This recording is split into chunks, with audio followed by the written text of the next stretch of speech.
عمران خان کی دفاع لے سکتے ہیں کہ سائفر ان کے اور شاہ محمود قریشی کے پاس تاخیر سے آیا اور ان سے شروع میں اسے جان بوجھ کر چھپایا گیا، جیسا کہ اس وقت پاکستان کے میڈیا پر یہ خبریں بھی لگیں۔ ویورز، جنرل باجوہ کا نام بیچ میں لانے سے کیا سائفر کیس جو ہے وہ ڈاواڈول ہو جائے گا؟ تو میں آپ کو یہ بھی بتا دوں کہ یہ بالکل ہو سکتا ہے۔ آپ کو یاد ہوگا کہ خان صاحب ایک 5 اگست اور اس سے پہلے والے خان صاحب تھے، اور پھر اب 4 دسمبر کے بعد والے خان صاحب ہیں۔ اس میں کیا کوئی فرق ہے؟ اور کیا عمران خان اپنے جو ان کا بیانیہ تھا اس سے پیچھے ہٹے؟ تو میں آپ کو اس کا بھی جواب دے دوں کہ عوامی مقبولیت اور اسٹیبلشمنٹ کی طرف سے ان کو رگڑا لگانے کے تمام اقدامات فیل ہونے کے بعد عمران خان کو یہ نظر آ رہا ہے کہ وہ جیت رہے ہیں، بلکہ ان تمام لوگوں کو بھی نظر آ رہا ہے کہ عمران خان جیت رہے ہیں۔ اور پھر سے خان صاحب کی جو ہائی لائٹ تھی نا اس پوری سماعت کی، وہ تھی صحافیوں سے ملاقات۔ صحافیوں کے مطابق آج کے عمران خان اور 5 اگست والے عمران خان میں جب انہیں گرفتار کیا گیا تھا، کوئی فرق ہمیں نظر نہیں آیا، وہ بالکل کمزور نظر نہیں آئے، ان کے حوصلے بلند تھے۔ ان سے پہلا سوال یہ کیا گیا کہ ان کی جیل میں کس سے ملاقات ہوئی، اس پر انہوں نے جواب دیا تو ان سے کوئی مذاکرات کے لیے جیل میں ملا، نہ ہی وہ کوئی ڈیل کر کے پاکستان سے باہر جائیں گے۔ وہ کہتے ہیں کہ میں جیل میں مرنا پسند کروں گا لیکن باہر کسی صورت بھی نہیں جاؤں گا۔ دوسرا سوال یہ ہوا کہ کیا انہیں لمبے عرصے تک جیل میں رکھنے کی تیاری کی گئی ہے؟ اس پر انہوں نے جواب دیا کہ مجھے جتنا عرصہ جیل میں رکھنا چاہیں میں ہار نہیں مانوں گا، حقیقی آزادی کے لیے لڑتا رہوں گا۔ وہ یہ بھی کہتے ہیں کہ جیل کو عبادت سمجھتا ہوں، مجھے یہاں پر کوئی پریشانی نہیں ہے۔ فیض احمد فیض صاحب کو جب جیل میں ڈالا گیا تو ان سے کسی نے اسی طرح سوال کیا کہ آپ جیل سے ڈرتے نہیں ہیں، اتنے دن گزر گئے، اتنے مہینے گزر گئے، تو جیل کے بارے میں آپ کا کیا خیال ہے؟ آزاد فضا میں جب آپ گھوم پھر رہے ہوتے ہیں تو شاید آپ کو کی آزادی کا احساس نہیں ہوتا، لیکن جب آپ کو بند کر دیا جائے تو یہ احساس شدت سے ہوتا ہے۔ تو اس پر فیض صاحب نے یہ کہا تھا کہ going to jail is just like falling in love again. تو آج خان صاحب کی باتوں کو سن کر یہی لگا جو وکلا کے اور پھر صحافیوں کے ذریعے باہر آئی کہ خان صاحب اس جنگ کے لیے تیار ہیں، اور وہ جیل سے باہر اگر ڈیل کے ذریعے اگر وہ چاہیں یا کچھ لوگ چاہیں تو تب بھی اس آپشن کو کسی طرح بھی قبول نہیں کیا جائے گا۔ پھر ان سے 9 مئی کے حوالے سے سوال کیا گیا، اس کا انہوں نے جواب دیا کہ ڈاکٹر یاسمین راشد سمیت پارٹی کے سینئر لیڈرشپ توڑ پھوڑ کی حامی نہیں۔ ان کی ویڈیوز موجود ہیں جس میں وہ لوگوں کو جلاؤ گھیراؤ سے روک رہی ہیں۔ میری ساری سیاسی جدوجہد تشدد کے خلاف ہے اور 9 مئی ہمارے خلاف ایک سازش تھی۔ اس کے بعد بشریٰ بی بی کے نکاح کے حوالے سے آنے والی خبروں کا حوالہ بھی دیا گیا، جس پر خان صاحب یہ کہتے ہیں کہ میں قسم اٹھا کر کہتا ہوں کہ بشریٰ بی بی کو اسی دن دیکھا جس دن میرا ان سے نکاح ہوا۔ الیکشن کے حوالے سے انہوں نے کہا کہ حالات دیکھ کر لگتا ہے کہ یہ الیکشن سے بھاگ جائیں گے۔ دوسرا انہوں نے یہ کہا کہ میں آپ کو واضح کہہ رہا ہوں کہ الیکشن پاکستان تحریک انصاف ہر صورت جیتے گی۔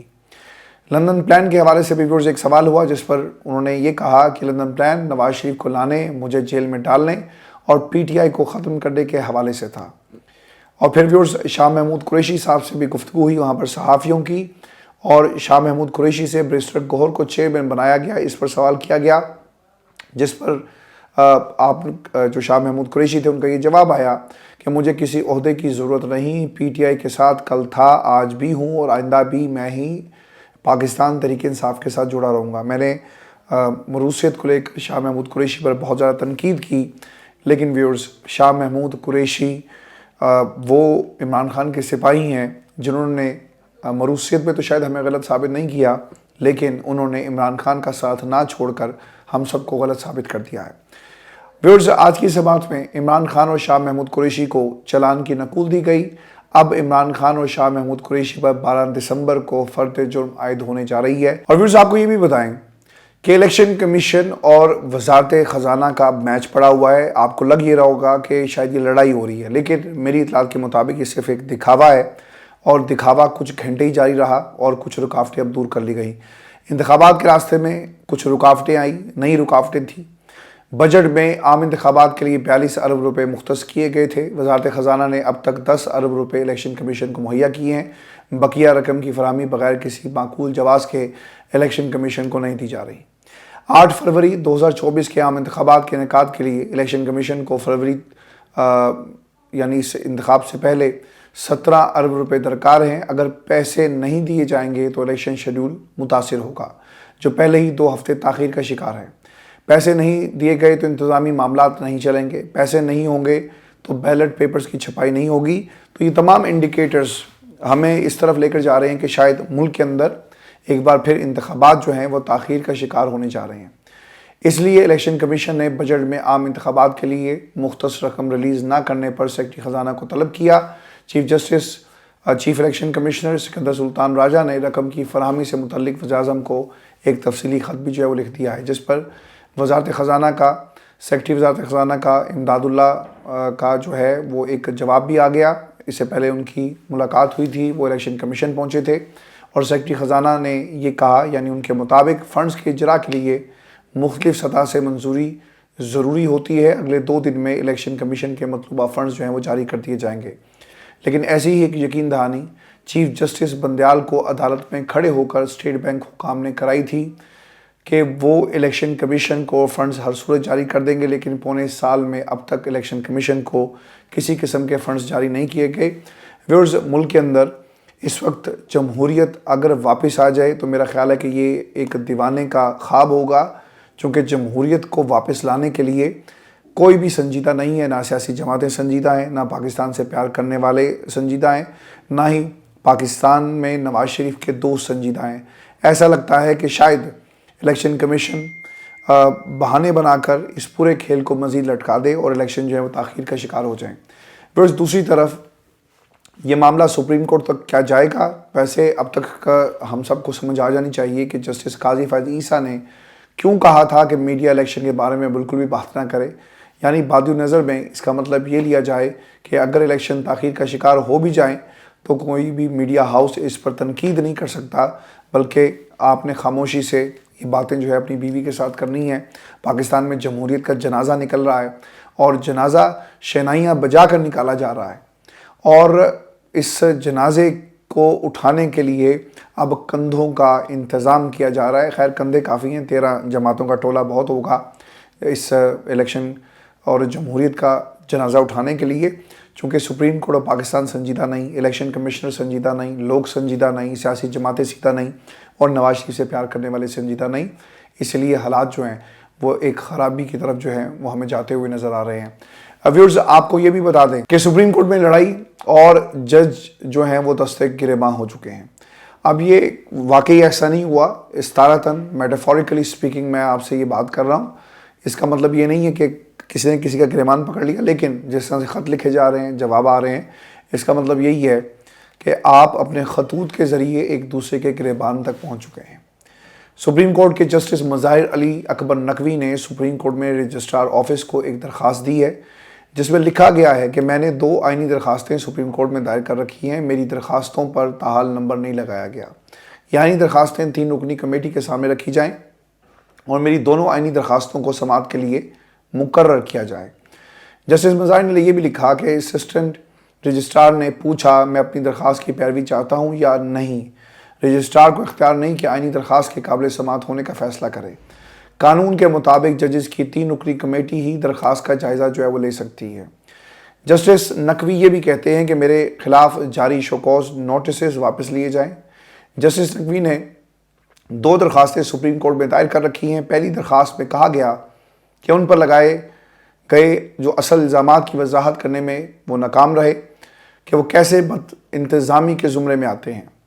ان کا موقف یہ بھی ہے کہ ریکارڈ سے بات واضح ہے کہ جس طرح سے شو کاز نوٹس جاری کر کے ان کے خلاف کارروائی شروع کی گئی وہ آئین میں فراہم کردہ بنیادی حقوق سے متصادم ہے۔ پھر انہیں دوسرا شو کاز نوٹس بھیجا گیا، اس کو بھی انہوں نے چیلنج کیا اور یہ کہا کہ انہیں دستاویزات فراہم نہیں کی گئی۔ دستاویزات فراہم نہ کر کے نہ صرف منصفانہ ٹرائل قانون کے مساوی تحفظ سے محروم کیا گیا، بلکہ اس طرح کے طرز عمل کے باعث سپریم جوڈیشل کونسل کی کارروائی کے رائج روایتی طریقہ کار اور شفافیت پر سنگین سوال اٹھ گیا ہے۔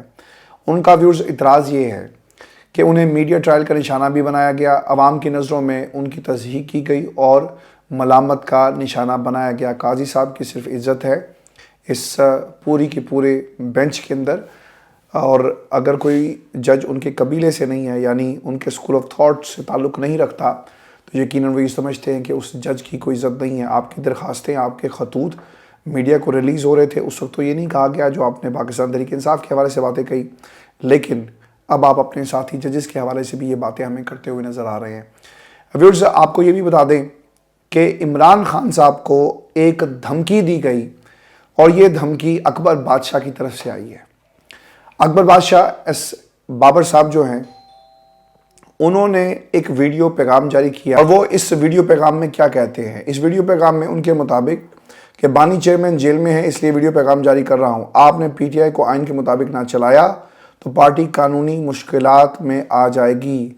اکبر ایس بابر نے اپنے ویڈیو پیغام میں یہ بھی کہا ہے کہ پی ٹی آئی میں انٹرا پارٹی الیکشن کے نام پر ڈھونگ رچایا گیا ہے، انٹرا پارٹی الیکشن فوری ختم کر کے شفاف الیکشن کمیشن بنایا جائے، پارٹی آئین کے مطابق الیکشن کے قواعد ووٹر لسٹ دی جائیں۔ اچھا، اب یہ سوال اس میں بہت ہی اہمیت کا حامل ہے کہ اکبر بادشاہ کو ڈکٹیٹ کون کر رہا ہے؟ کوئی نہ کوئی تو ہوگا جو ان کی ڈوریاں ہلا رہا ہے، اور یہ اگر اتنے ہی جمہوری پسند تھے تو بہت پہلے اس معاملے کو اٹھا کر عدالت لے کر جاتے اور کہتے کہ میری ممبرشپ کو انہوں نے کینسل کیا، مجھے بتایا جائے کہ کیوں کیا اور اس کی بنیادی وجہ کیا ہے۔ پھر viewers, Akbar P T I intra party election کے سر پر اکبر نے کیا تلوار لٹکا دی ہے؟ دیکھیں، یہ کل بھی میں بڑی تفصیل کے ساتھ آپ کو بتا چکا ہوں کہ ہوگا کچھ بھی نہیں، صرف شور شرابہ پاکستان تحریک انصاف سے عمران خان کو مائنس کرنا تھا۔ لوگ کامیاب ہو گئے، اور اگر بیرسٹر جو گوہر ہیں انہیں کسی نے ہائی جیک کر لیا، یعنی ان کے ذہن کو ہائی جیک کر لیا، تو ان کے مقاصد تو پورے ہو جائیں گے نا۔ اور اصل لڑائی بھی یہی تھی، اور حامد خان صاحب اور کچھ لوگ یہ بھی کہہ رہے ہیں کہ اب یہ وہ والی پارٹی نہیں ہے بلکہ اب اس پارٹی میں تبدیلیاں آ رہی ہیں۔ میں نے آپ کو بہت پہلے یہ بات کہی تھی کہ وکلا کو ایک پلیٹ فارم چاہیے تھا اور پلیٹ فارم موجود نہیں تھا۔ اب اس جماعت کی شکل میں ایک پلیٹ فارم مل گیا، قیادت کو انجیکٹ کیا جا رہا ہے، اور عین ممکن ہے کہ آنے والے 5-10 سالوں کے اندر یہ مکمل طور پر پاکستان تحریک انصاف ایک سیاسی جماعت تو ہوگی، لیکن اس میں وکلا کی ایک بڑی تعداد جو ہے وہ شامل ہو جائے۔ اور ویورز، یہ سوال کہ اکبر اور الیکشن کمیشن کا گٹھ جوڑ اگلے 2 سے 3 دن میں الیکشن چیلنج ہونے کی صورت میں واضح ہو جائے گا۔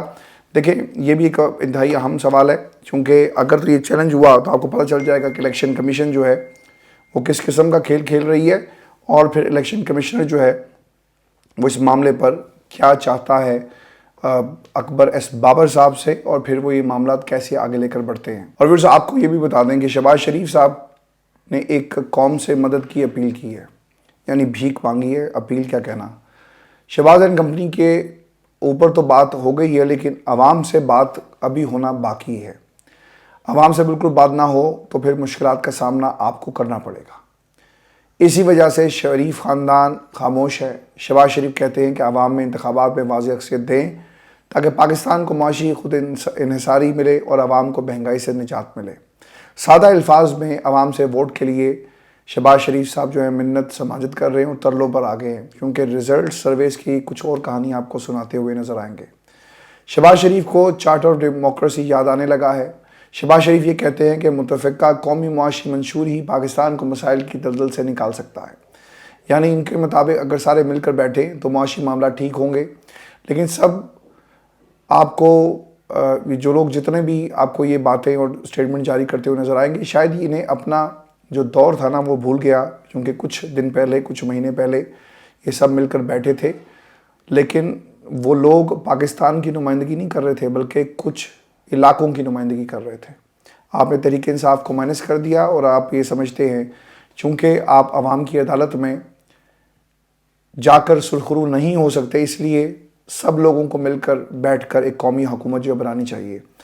ان کے پلے کچھ نہیں ہے نا۔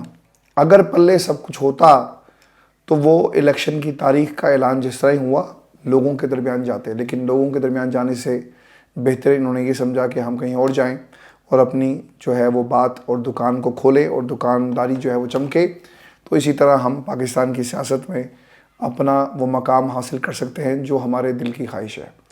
ویورز، یہ شو تھا آج کا ہمارا۔ اپنے کمنٹس بھیجیے گا، چینل کو ضرور سبسکرائب کیجیے گا۔ مجھے اجازت دیجیے، اللہ نے کے بعد۔